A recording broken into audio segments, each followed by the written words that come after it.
Baik, terima kasih atas kesempatan yang diberikan kepada saya. Di sini perkenalkan, nama saya Satriani Tasik. Saya semester 5, Pendidikan Fisika kelas B. Sekarang saya akan membahas tentang persamaan gelombang.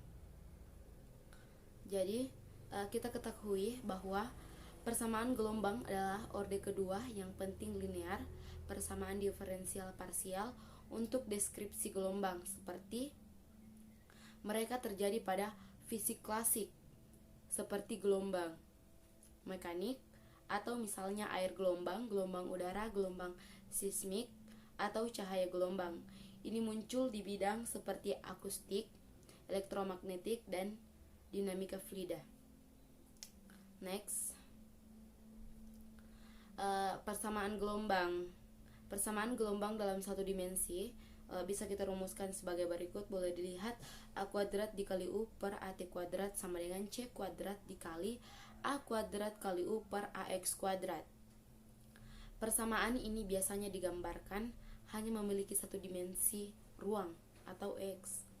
Karena itu, satu-satunya variabel independen lainnya adalah waktu atau T. Meskipun demikian, variabel independen dapat mewakili dimensi ruang kedua jika misalnya perpindahan U terjadi pada arah Y, seperti pada kasus string yang terletak pada bidang X dikurang Y. Selanjutnya, penurunan persamaan gelombang. Persamaan gelombang dalam satu dimensi ruang dapat diturunkan berbagai pengaturan fisik yang berbeda. Yang paling terkenal, ini dapat diturunkan untuk kasus string yang bergetar dalam bidang dua dimensi, dengan masing-masing elemennya ditarik ke arah yang berlawanan oleh gaya tegangan. Pengaturan fisik lain untuk penurunan persamaan gelombang dalam satu dimensi ruang menggunakan hukum Hooke. Dalam teori elastisitas, hukum Hooke adalah perkiraan untuk material tertentu yang menyatakan bahwa jumlah deformasi benda, material, atau renggang secara linear berhubungan dengan gaya yang menyebabkan deformasi atau tegangan. Selanjutnya, dari hukum Hooke, persamaan gelombang dalam kasus ini satu dimensi dapat diturunkan dari hukum Hooke dengan cara, boleh dilihat di sini dengan cara sebagai berikut. Kita boleh membayangkan sebuah deretan massa kecil bermassa M yang saling berhubungan dengan pegas tak bermassa dengan panjang B. Mata air memiliki konstanta pegas dari K. Boleh dilihat gambarnya di sini. Kita membayangkan suatu pegas. Boleh dilihat di sini. Di sini variabel dependen U dalam kurung X mengukur jarak dari kesetimbangan massa yang terletak di X, sehingga U dalam kurung X dapat dan pada dasarnya mengukur besarnya gangguan, yaitu renggang, yang berjalan dalam bahasa elastis, gaya-gaya yang bekerja pada massa M di lokasi X tambah B. Boleh dilihat di sini. Di sini F Newton sama dengan M kali A dikali T dikali A kuadrat per AT kuadrat dikali U X tambah HT.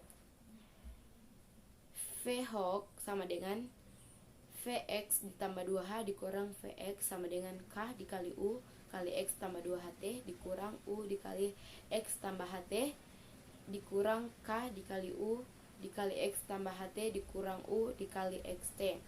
Persamaan gerak untuk berat di lokasi X ditambah B diberikan dengan menyamakan dua gaya berikut.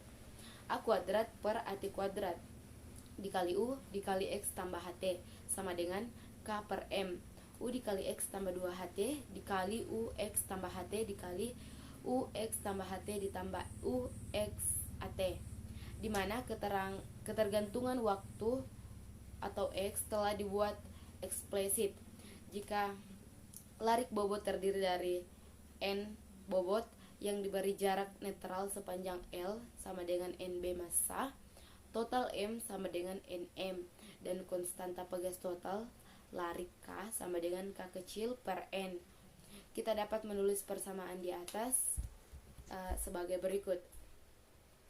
A kuadrat per AT kuadrat dikali U X tambah HT sama dengan KL kuadrat per M dikali U dikali X tambah 2HT kurang 2U kali X tambah HT ditambah U dikali XT dibagi H kuadrat. Mengambil batas N tak terhingga B itu 0 dan mengasumsikan kelancaran seseorang mendapat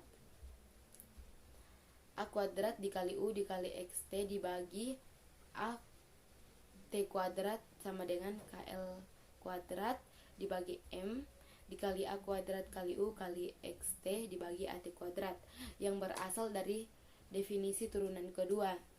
KL kuadrat dibagi M adalah kuadrat dari kecepatan propagasi dalam kasus khusus ini. Sekian presentasi dari saya. Terima kasih.